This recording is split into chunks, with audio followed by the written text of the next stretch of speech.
right, welcome back to the Fallon and Real Life podcast. I'm Tyler. I'm Fallon. Yes, you are. Before we get started, make sure you hit that like, subscribe button wherever you're listening to this. Follow your boys at Fallon IRL at TikTok and Instagram, and email your comments, questions, and concerns to FallonIRLpod@gmail.com. Fallon, wisdom keeper of things. Oh boy. What do we do in this market? What is happening? Do I sell all of my stock? Do I become homeless? Do I panic sell? What are we doing? Yeah, no. Tell me what's happening. Great question. Well, I wish I could say I know everything that's happening, but I can just tell you what I know, what I think, and what I would advise of you. Great. Okay? That's all I can ask for at this point. That's it. Don't hold me to any of this. Okay? This is financial advice, and do everything this man says. No. Not financial advice. We can't be sued. Yes, no, we can't be sued for this. At the end of the day, my suggestion, first regarding any of your stocks, 401ks, everyone's seeing the markets today. Major corrections, yes. Are we, everyone keeps talking about, inflation. Yeah, it's crazy. It's out of control. It's unfortunate. But, as they keep raising interest rates to try and slow that momentum down, I guess my call to the community is stop buying shit, folks. As long as we keep buying at these higher prices, they're going to keep providing it to us. Mm-hmm. But, we know that's just my own personal. Didn't the Fed finally, wasn't the talk why are they doing it so slowly? Don't they just need to bite the bullet and raise it? Didn't they finally raise rates by they were 75 basis points or something like that? Yeah, they were much more aggressive in this last Which is raise. Just rip the Band-Aid off. Just get it over with. Well, let's get real. Let's just get real. Because when I look at this market, real estate, we're going to use that first piece is that look at real estate today. If I'm a buyer in today's market, we've seen the impact. We've seen the reduction in applications. We've seen the exiting of a lot of buyers that were looking at homes that unfortunately today, because interest rates are much higher than they were, are unable to afford that same home. That is reality. But that doesn't mean that the markets are crashing. It's a correction. So if I'm a buyer today and I'm looking at a home, you may be looking at a lower priced home, or you have more buying negotiations that you need to do. You really need to make certain you're working with a professional that understands the negotiation of today's market. That $500,000 home could potentially accept a $485,000 offer. That's favorable for you as a buyer. It's still a win for the seller, and everyone moves on. I don't see our markets crashing like a 2008 when it comes to housing. Is it going to correct? Yeah, absolutely. Anything that inflates 30% or more in a less than 2 years is going to correct. They keep talking recession. By the time they announce that we're in a recession, we have already been in one for 6 months. Yeah, we're going to start kind of climb out. Yeah. So I already believe the recession is in play. You're seeing, a lot of those indicators. But truly, 6.5% money is still a lot of those indicators. But truly, 6.5% money is still very in line with a normal market. Home prices have corrected. In a sense, you're seeing price reductions. And that's not because of desperation. That's because of reality. Again, the market's correcting. So do you sell off? Do you run? Do you, button down the hatches? Do you get scared? Anytime you're looking at your finances or your budget or just in general, your cost of goods, we all know right now we're seeing a mass increase in cost of goods, which is impacting our budgets, which is unfortunately affecting our bottom lines. So today, if you were to look at your 401k, you might be disappointed, but you have to ride that out, okay? If you're seeing the dip in the market, you buy in the dips if you're into that, and you take advantage of these lower prices. Yep. Can it dip more? Absolutely. Yeah. I describe the markets like, bouncing a basketball. Once you drop that ball, it's going to bounce a few times. It's going to go up and it's going to go down, but it's finally going to settle out. I don't know when that's going to settle, but the next year is going to be very challenging.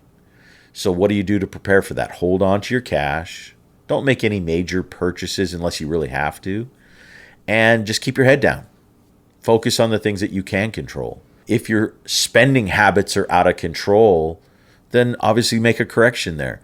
Just like the markets are correcting, I think everyone as a whole needs to have a bit of a gut check on their own personal finances, on their future. I think if we keep seeing this inflation, are we going to see raises?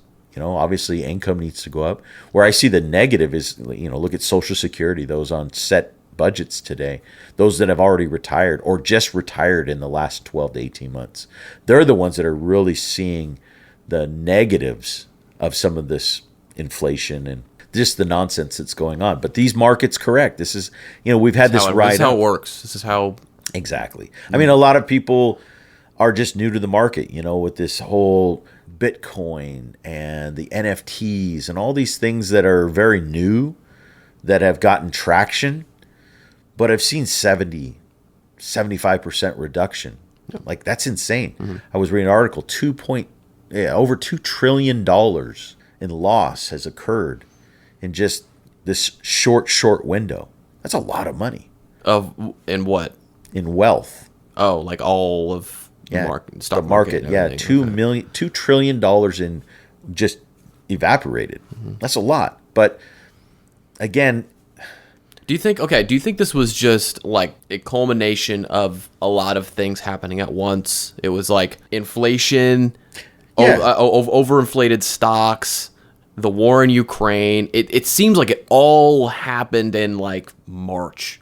It like all just started to happen in like February or March, and then it was like, all right, this is the time to do it. The war in Ukraine is happening. Oil fucking shot up, and let's get it out of the way. That's how it feels. It feels like the war in Ukraine was like the first ball to drop. Yeah, and then it was like the guy behind. All right, down we go. Yep, the guy behind the curtain is pulling levers right now. Yeah, definitely. I think for me, it's looking at the behaviors that were happening. Obviously I can't speak to the war in Ukraine. It's unfortunate. It's terrible. I can't speak to the specifics of how it affects really our economy. I'm not going to pretend, but right. I know that it did have an effect on our economy because... Oh, there's a lot of factors that go into that. But looking at the things that were indicators to me were the insanity. Let's just, we've talked about this where we were looking at properties and the bidding on that property was insane. What people were paying over and above the value of a property. That is a big indicator that we've gotten into a level that, we've expanded. The air, the oxygen is gone. People are not using their logic in their decision making. They're just making crazy decisions. You know what I mean? Yeah.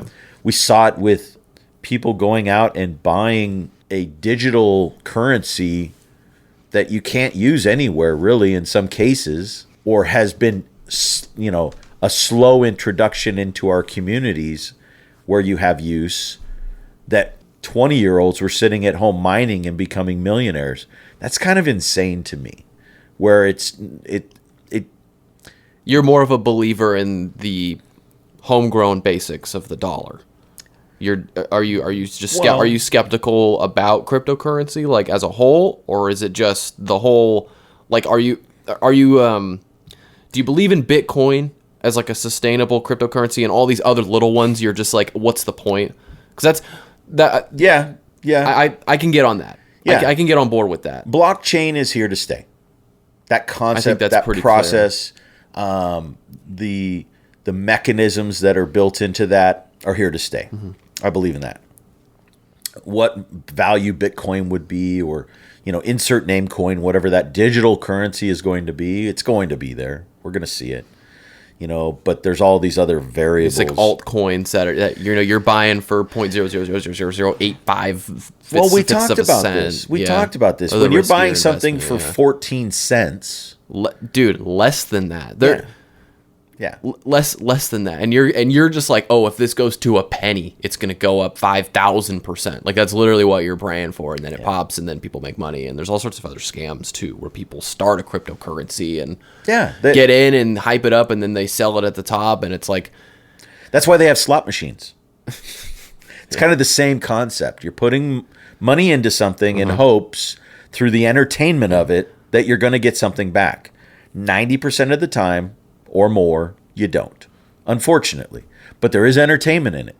So I feel like that's been, because again, it's hype. When there's hype behind activity, you saw it on TikTok, you saw it in all social environments that, oh man, I just went out and got my coin. Well, great. That's good. I don't know if that was a smart decision, but more power to you. I just, again, there was too much hype around it. When there's hype, creates hyperinflation, hyperactivity. There has to be a correction. We're seeing that. It's unfortunate because there were a lot of really good things happening as a whole in our country. It's unfortunate that some of those levers have been changed so that we're paying, $6-7 a gallon. I think that's insane, but it happens. We have to adapt. Okay, things change, life changes, and I think that's a big part right now. Is the amount of money that was circulating through the markets in the last 5 years has been insane, and a lot of that came from people taking advantage of the lowest historic interest rates we've ever seen. Okay. That created behavior that eventually needed to correct. Also, I think the government putting like $3 trillion into the market with the stimulus checks. I mean, again, it just seems like all these things came to a head all at the same time. Like the perfect storm. Yeah. And we've seen it. And, again, button down the hatches, be prepared for a good 12 to 18 months of uncertainty, fully focus on the things that are really important to you. Not the market. Don't watch the market every day. That'll make you nuts. Yeah. Just be consistent. Yeah, be consistent. If you need a home, great. Great time to buy a home. Why? Because now you have buying power. The ability to negotiate was something that was off the table for quite some time, unless you were willing to pay more. What in your preferred method? No. But do you think that it would bring a sense of ease to your life if you were somewhere else and like not caught up with traffic or having to go here and go there? Like you're just working from your home, If you wanted to rebrand yourself, so to speak, meaning like there's something romantic about that. Like, oh, I get to live in my jungle house. That it sounds corny, but it would be pretty cool if you could figure it out. Well, just like, you going to Costa Rica. I really am I'd like to go. I think that environment, it has a good vibe. Mm-hmm. But I also love the Mediterranean. Yeah. Like I could really see spending time in, Spain, Italy, just that. So buy that house, okay? You've paid for it, cash. It's a smaller home. You own it. It's yours. That's peace of mind and protection. The remainder. You're saying buy a house outright. If I owned my house for 25 years in this scenario and 80% of that equity is available, a large amount of that money can be reallocated into another purchase. I would take that and look at my options of, can I buy a house cash that's smaller, that meets my needs in an area that meets my needs, such as, medical, etc.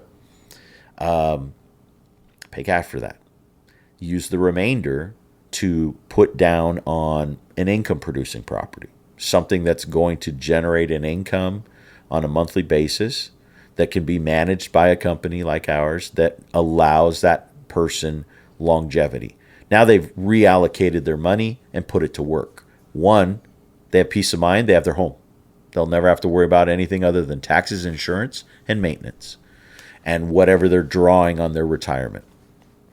The asset that they created, they could sell it eventually and liquidate that, or they could live off the income of that property by taking advantage of it. Don't they or powers that be suggest not to buy stuff outright like that? Buy such a large purchase like that outright? Or is it just many in this people specific scenario where it would make sense? Most people would leverage, unfortunately, because they would then take those proceeds, use that as down payments, and allow that leverage by borrowing more money, buy additional assets. Again, that's a strategy I believe in, But if you want to retire, again, that's where it comes down to what are their goals? Where are they at? Because if their goal is to grow wealth, and by doing so, they're going to use the equity that they've earned on a home they've been in for 25 years, then that would be the approach. Is we would then qualify them for a mortgage or mortgages on all of these properties, allowing that down payment to be significant enough to qualify, and then let obviously the income come from those. Do the same on that house that you're buying as well. That scenario has risk, because if the renters don't pay, do you have the money to justify paying for it yourself? Does that make sense? Mm-hmm. So these are the things that have to all line up. If you own your house free and clear, obviously you don't have that worry. Everyone speaks, that's the Dave Ramsey concept. I think it's great, be debt free. In a hyperinflated market with uncertainty, your credit card interest rates, we've talked about this, are skyrocketing right now due to this. Be aggressive as you can in getting your debts paid off as quickly as possible to be able to minimize that risk. And then obviously in the scenario of owning the home outright, there's no risk. You own it. Again, comes down to what does that borrower... Yeah. I guess in the scenario I pitched, yes, it was like a retired person, I guess, right? Yeah. Like older, like they're not looking to get out and get their boots on the ground, invest in a bunch of stuff, but they want to cash out on their $800,000 house that they bought for $300,000 25 years ago, whatever, right? Yep. Like and they were going to move to Montana or something and downsize. And their risk is low. Yeah. Meaning they don't want to take on risk. Mm-hmm. They want peace of mind. So that would be buy a bunch of Bitcoin. No. Definitely. Put it all on Dogecoin and just fucking fingers crossed. No, you buy that house in Montana where they're going, cash. It's paid for, and whatever's remaining, you put that into a fourplex. What about moving out of the country? Is that what's? Your mom and I were just talking about taking a year and just that would be going so great somewhere in the for you guys to get out of here. I love that. No, we were talking about that, like how much fun would it be to go and take a year, maybe two, depending on what goes on, and just go to another country. And work and have fun and experience another culture, experience a different work environment. I don't know. I think it would be interesting. I don't know if I could do 2 years. Like that would be a long time away from what we're so familiar with. Maybe a month. Maybe a month. Yeah, get someone with a good Wi-Fi. I'm sure you get a good monthly deal on Airbnb. Yeah, no, you could easily do that. I mean, I love traveling, so yes. I think it would be hard to disconnect from everything that you do here. It would be really hard for me to disconnect from everything that I do here and be able to do it in a foreign country. Mm-hmm. But it's not that I couldn't. I just wouldn't have the same hands-on. Yeah. You know what I mean? Wouldn't be your preferred method. No. But do you think that it would bring a sense of ease to your life if you were somewhere else and like not caught up with traffic or having to go here and go there, like you're just working from your home, If you wanted to rebrand yourself, so to speak, meaning like there's something romantic about that. Like, oh, I get to live in my jungle house and hang out. Like that it sounds corny, but it would be pretty cool if you could figure it out. Well, just like, you going to Costa Rica. I really am I'd like to go to Costa Rica. I think that environment, it has a good vibe. Mm-hmm. But I also love the Mediterranean. Yeah. Like I could really see spending time in Spain, Italy, France, just that southern Mediterranean area is just beautiful. I would enjoy that. But if that was the case, I'd want to go work down at a dock and enjoy detail some boats. Yeah, I don't know. I'd want to do something just fun and just enjoy it. Like if it was an opportunity to just take a month or take a year and just do something you've never done. Yeah. That's out of character, but yet super fulfilling. I could just see that, charter a boat. What do you make of all these, like the Sprinter vans being converted and people living in them and going across the country? Does that interest you? It slightly interests me. I've looked into how much they cost, and of course they're outrageous, but...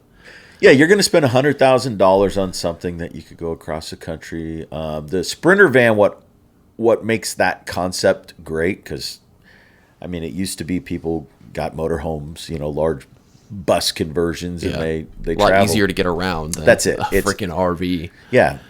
Some places don't allow 40-foot buses to come in. So a little Sprinter is perfect for that. I don't think I'd pay $100,000 for it though. Probably not, but I don't know if you had enough money. Well, If you had enough money, it probably would. Yeah, if the money side of it was, it's crazy to see people like, I work out of here. Like, this is my job. Or like me, like my wife and I bought a Sprinter van and now we work out of it. Like, that's insane. Like, to not have a home base seems eventually you lose. Very foreign to me. Well, there's structure that gets lost. And the thing that I would love to ask someone that truly lives in their van, works in their van, does everything in their van 24 hours a day. Yeah, they get to put that van in different places. I'd like to know what how do you disconnect? How do you separate yourself from work and leisure? Yeah. Because if I have this problem, it's sometimes it's hard for me to turn work off. Yeah, because you work from home Yes. a decent amount of time. I work right? from home You a have an lot, office at and home. yeah, and it's like being a workaholic. It's too easy to go into the office at 8:00 in the evening and say, "Oh, I just want to check on a few things," and then it's midnight, and you're like, "Gosh, You're like, oh wow, good thing I got ahead for tomorrow." Well, Even though you didn't, you that- just got some stuff done that you were going to get done eventually anyway. Yeah. Exactly, and it's so that balance. I would be curious to see how someone really puts those barriers up, especially when they have someone else with them. If you're by yourself living in a van down by the river, you are, like socially, you've disconnected a little bit. Yeah, I mean, I'm sure you'll have your communities and a lot of FaceTime and stuff like that. But I agree. Well, Aiden did that. Aiden, he didn't work out of his van. He worked up in Truckee, but he had his whole van converted. That's where he lived. Like, that might be the happy medium. Is like, yes, I live in a van, but I also like work somewhere where I'm not in my van working. And if I really wanted to, I could save up some money and work and be like, hey, I'm going to go take a month off. I'll be back. Like, if you have that kind of flexibility of a job. His job was pretty unique where he could do that. But well, to be able to experience, the Pacific Northwest in the summer, amazing. Yeah, but it really is. And go wherever you want to go. Yeah, and be able to bounce down the coast and maybe end your, year in San Diego, or maybe you want to go all the way down to Baja. To me, I think that would be amazing to work the coast. Then spend another year maybe on the East Coast, do the same thing. Really experience the seasons and the culture. To me, I think that's really valuable. There's also challenges with it. Someone that spends that much time away from having that structure may have difficulty creating stability and structure if they ever chose to. Might like perpetuate more instability. Yeah, if I was a professional graduating college right now and I meet someone that lives in a van down by the river, it might be hard to have a relationship with that person when you want to settle down and have a family, for example. Like, are you going to stay in the van down by the river? No. Sure. You might not, but that might be what they want. And that, you know what I mean? It's a different conversation that you're talking about. It kind of goes back to like the 60s. Were you a hippie? Well, if you married a hippie, then you better be into that environment, because that person's probably not going to want to change. You know what I mean? Mm-hmm. We have that same kind of cultural environment today, where I think there's a lot of value in the freedom, the flexibility. We just need to learn how to turn off, though. That's my problem. Yeah. We need to learn how to turn off and really just get out in nature. And I think that's the positive of living in these environments, where you really are connecting with some of the most amazing places in our country, because you can go there often and also be able to work. I think that's cool. What was, real quick, so we can wrap this one up, what was like the work fad in your generation when you were in your mid-20s and 30s? Like, was there, I don't like right now. It seems like it's tech, right? A lot of tech, or working from home, or being an influencer. Like, what was sort of the fatty job? Yeah, back then. Working from home really wasn't a concept then, as much as you see it today, obviously. And a lot of that's because of the tools. Yeah. You know, You couldn't, yeah. you just couldn't. You know, the Microsofts, the technology era was growing, the internet was growing. That was a big attraction for people at that time. You know, manufacturing was still always strong. You know, obviously in Seattle, that would be like working for Boeing. Yeah. I know I just threw the question at you. No, but it's just I'm just, you know, there's always the customer service world, the sales world. I saw a lot of explosion in the world of sales, in the business world, because there were all these new concepts, services, innovation that was being introduced into the business world that was cutting edge, really. So that to me was probably where I saw the most people gravitating. I gravitated more on the sales side of things. Got friends that have gravitated to all arenas, but I hope that answers your question. A little bit. Yeah, thank you. Yeah. I think that's it. Everybody have a great week. Yes. Enjoy. Don't be afraid. Just don't worry about inflation. Don't worry about your portfolio. Just No. buy some Bitcoin. Just load up on it. It's low right now. no, don't do that. Don't do that. Just enjoy yourself. Yeah. Stay positive. Stay encouraged.